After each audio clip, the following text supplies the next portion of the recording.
You, John Fitzgerald Kennedy, do solemnly swear I, John Fitzgerald Kennedy, do solemnly swear that you will faithfully execute the office of President of the United States that I will faithfully execute the office of President of the United States and will, to the best of your ability, and will, to the best of my ability, preserve, protect, and defend the Constitution of the United States. preserve, protect, and defend the Constitution of the United States. So help you God. So help me God.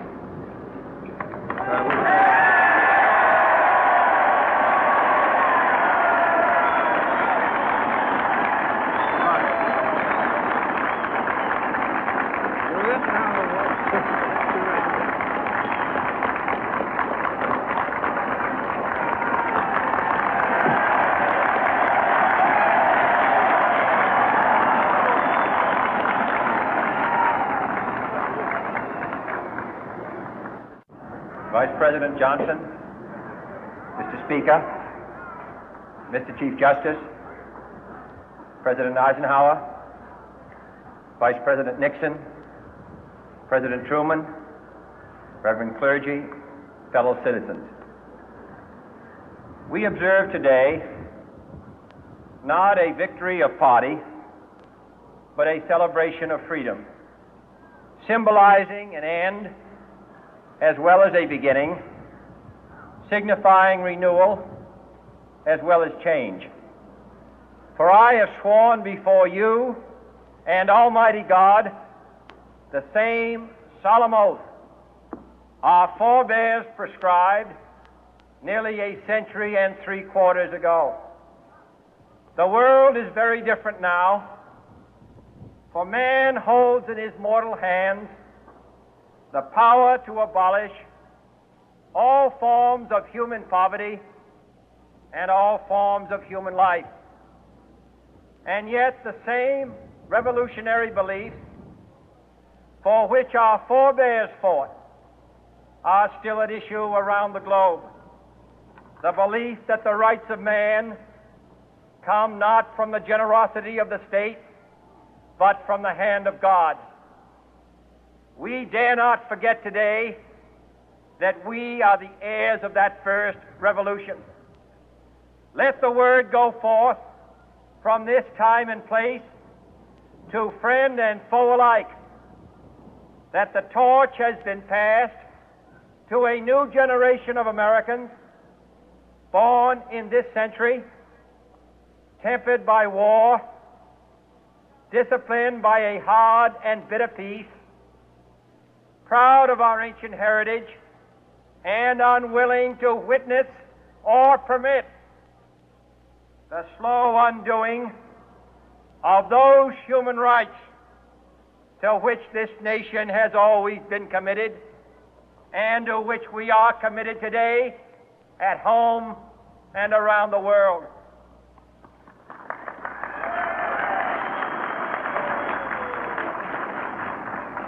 Let every nation know, whether it wishes us well or ill, that we shall pay any price, bear any burden, meet any hardship, support any friend, oppose any foe to assure the survival and the success of liberty.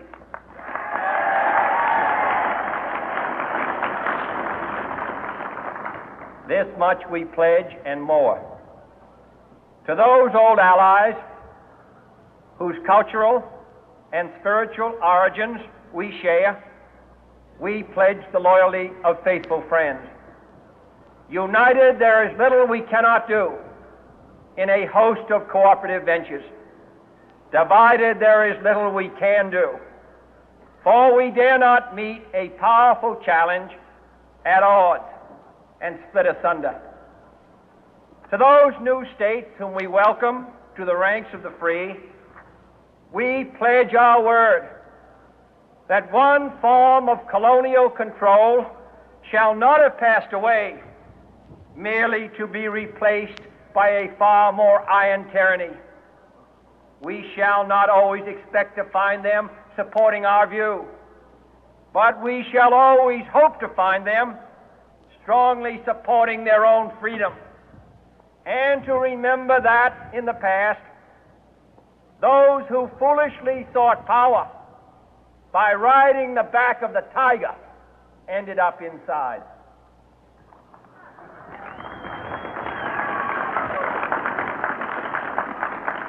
To those people in the huts and villages of half the globe struggling to break the bonds of mass misery, we pledge our best efforts to help them help themselves for whatever period is required, not because the communists may be doing it, not because we seek their votes, but because it is right. If a free society cannot help the many who are poor, it cannot save the few who are rich.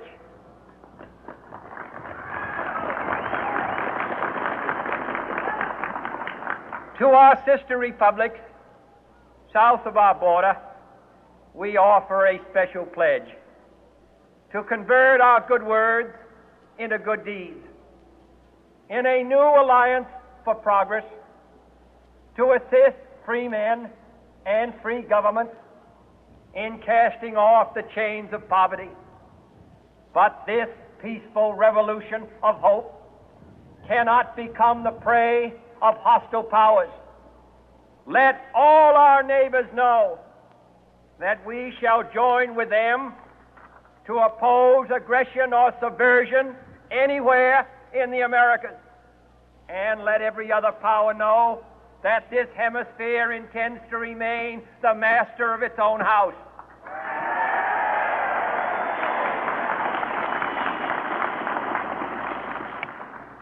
To that World Assembly of Sovereign States, the United Nations, our last best hope, in an age where the instruments of war have far outpaced the instruments of peace, we renew our pledge of support to prevent it from becoming merely a forum for invective, to strengthen its shield of the new and the weak, and to enlarge the area in which its writ may run.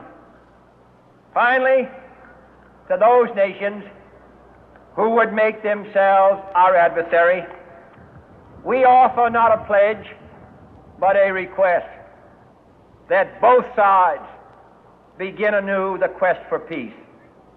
Before the dark powers of destruction, unleashed by science, engulf all humanity in planned or accidental self-destruction, we dare not tempt them with weakness, for only when our arms are sufficient beyond doubt can we be certain beyond doubt that they will never be employed. But neither can two great and powerful groups of nations take comfort from our present course, both sides overburdened by the cost of modern weapons, both rightly alarmed by the steady spread of the deadly atom, yet both racing to alter that uncertain balance of terror that stays the hand of mankind's final war. So let us begin anew, remembering on both sides that civility is not a sign of weakness, and sincerity is always subject to proof. Let us never negotiate out of fear, but let us never fear to negotiate.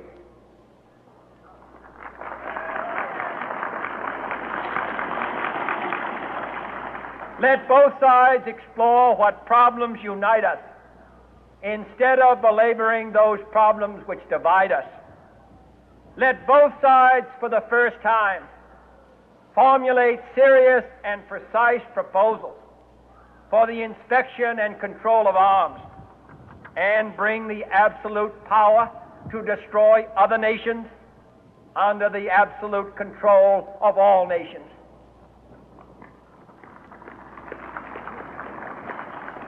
Let both sides seek to invoke the wonders of science instead of its terrors.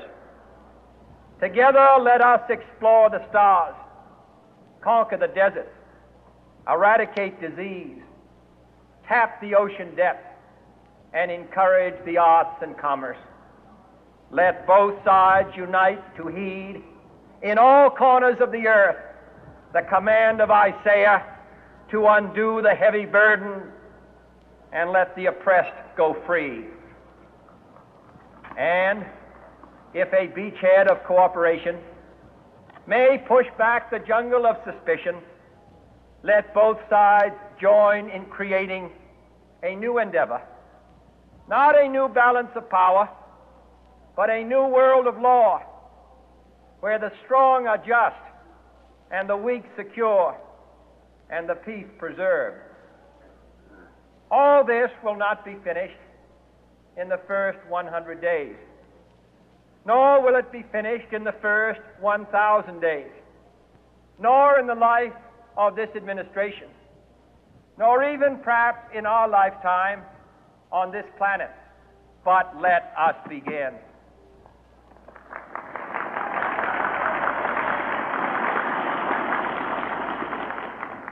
In your hands, my fellow citizens, more than mine, will rest the final success or failure of our course.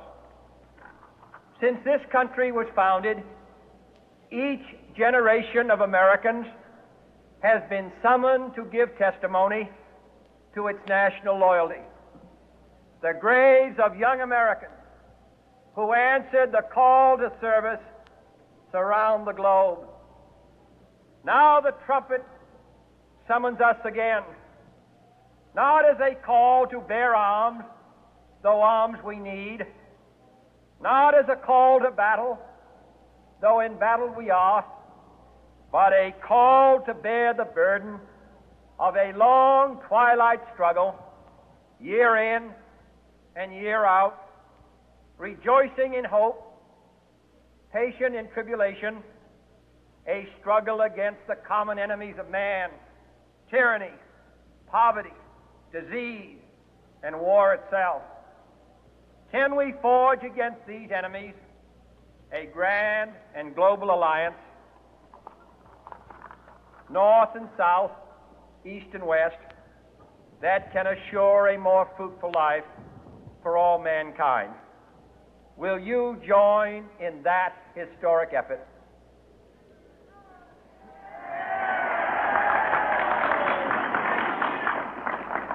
In the long history of the world, only a few generations have been granted the role of defending freedom in its hour of maximum danger. I do not shrink from this responsibility. I welcome it.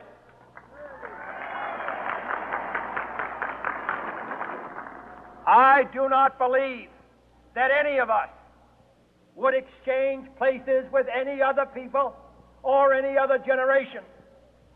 The energy, the faith, the devotion which we bring to this endeavor will light our country and all who serve it. And the glow from that fire can truly light the world. And so, my fellow Americans, ask not what your country can do for you, ask what you can do for your country.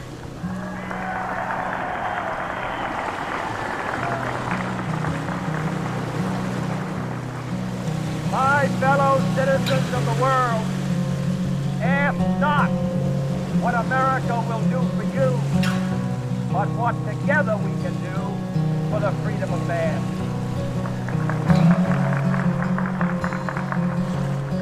Finally, whether you are citizens of America or citizens of the world, ask of us the same high standard of strength and sacrifice we ask of you. With good conscience, our only sure reward, with history the final judge of our deeds, let us go forth to lead the land we love, asking His blessing and His help, but knowing that here on earth God's work